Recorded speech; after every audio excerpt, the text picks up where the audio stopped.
So, we're here in World of Tanks. I'm actually driving the Object 430 in this one. I just got unlocked this tank fairly recently. And we are on this map. I forget what it's called. I think it's Mountain Pass or something like that.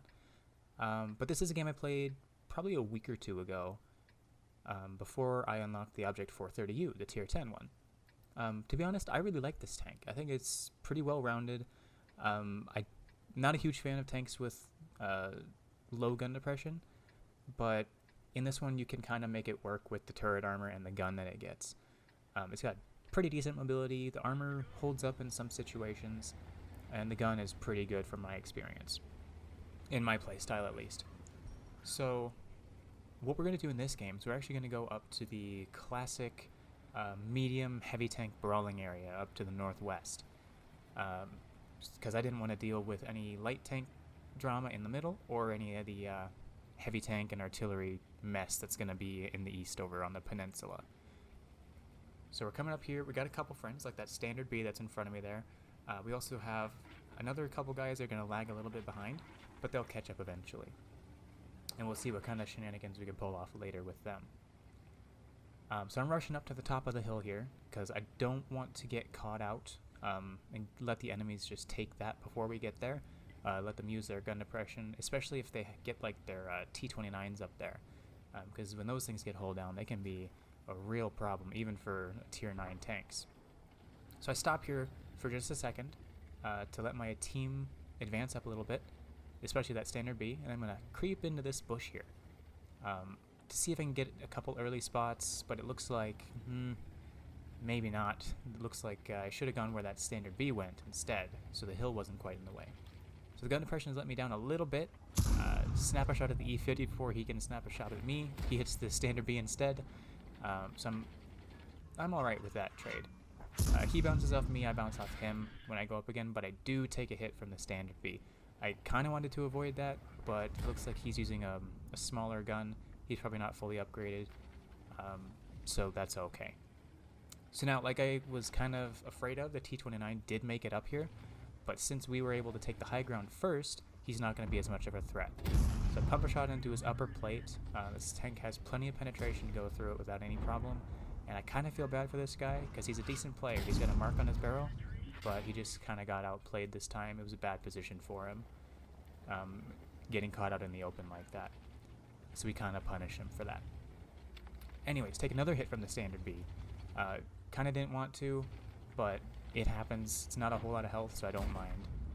E50 is running away, put a snapshot, maybe it'll hit, but didn't quite connect. So now we're going to advance, because we have a huge advantage on this flank, and the east, is actually not looking super great.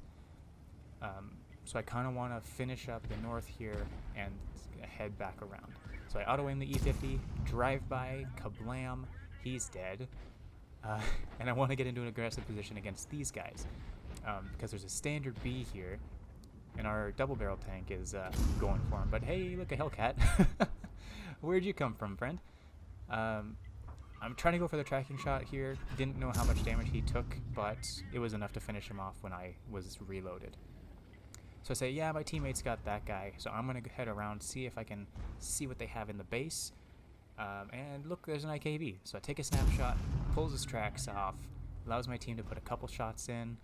I think about going to the right to kind of avoid some damage, but then I can say, you know what, it doesn't matter, I can take a hit from him, but he doesn't even get the chance because I shut him down before he can pop a shot off. So I'm going around the building to kind of try to avoid artillery shells, and also give my team a little bit of time to catch up, and we're going to go see if we can find anyone that is camping their base. So kind of taking a little bit of the mid-ground here rather than going all the way up. Didn't want to get any flanking shots. And look, there's a Yag Tiger. And he's in a pretty decent position there. He's nearly hull down. And I miss my little snapshot there.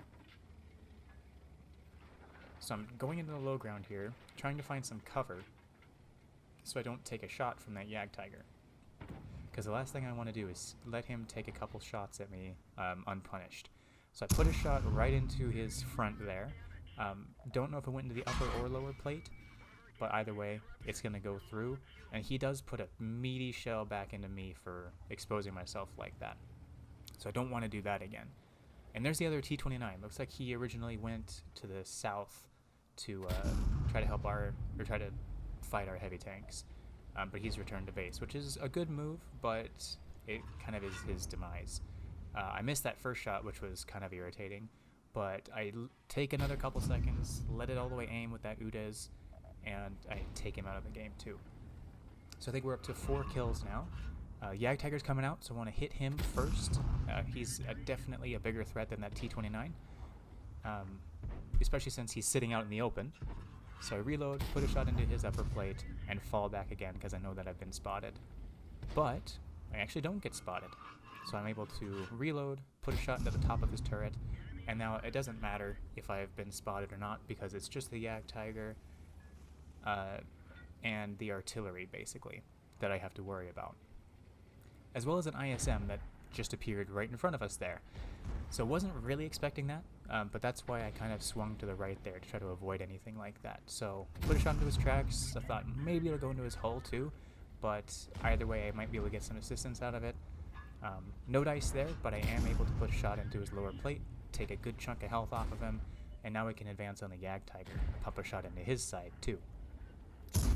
I briefly think about going for the artillery, but by the time I get a shot at him, my team will have finished him off already, so I'm going to try to take on this Jagdtiger. And he is kind of tunnel visioned on me a little bit.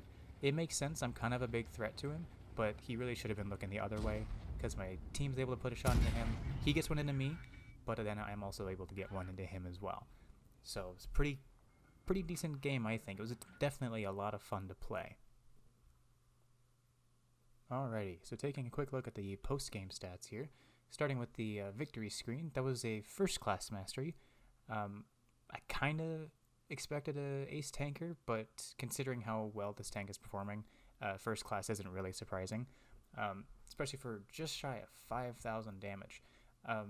So of course we get the top gun, the high caliber, with that first class. So we're also getting 1,200 base experience and 6 kills for that top gun. So it was a pretty good chunk, and it just shows you how well people are doing in the 430 to make that just a first class badge.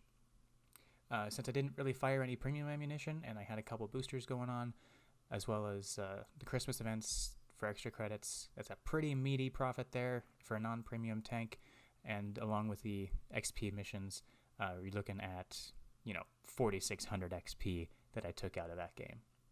Alrighty, all in all, I thought it was a pretty fun game to play. I really did enjoy the 430 while I was playing it, grinding towards the 430U. With all the Christmas stuff going on, with all the extra missions for times 5 XP, the times 5 XP weekends, all the extra ways you can earn experience and credits, it really made the grind super hassle-free. And that's also ignoring the fact that the Object 430 is actually just a fantastic tank to play.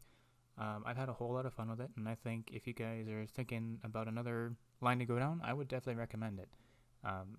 There's not really a bad tank along the way, and I've had a whole lot of fun with it, so I definitely recommend it. Now, I hope you guys enjoyed the video. I'm hoping to put a lot more effort into videos going into the future. I have an actual editing software now that I am trying to get comfortable with using, so forgive the choppiness and things in the first couple here. But I'm hoping to do more of this in the future. I'm hoping to sink a lot more time into it, and I'm really looking forward to seeing how it goes in the future. But anyways, hope you guys have a great day. We'll see you next time, and hopefully we'll have some more awesome gameplay to show you. So keep on tanking, and we'll see you next time. Bye-bye.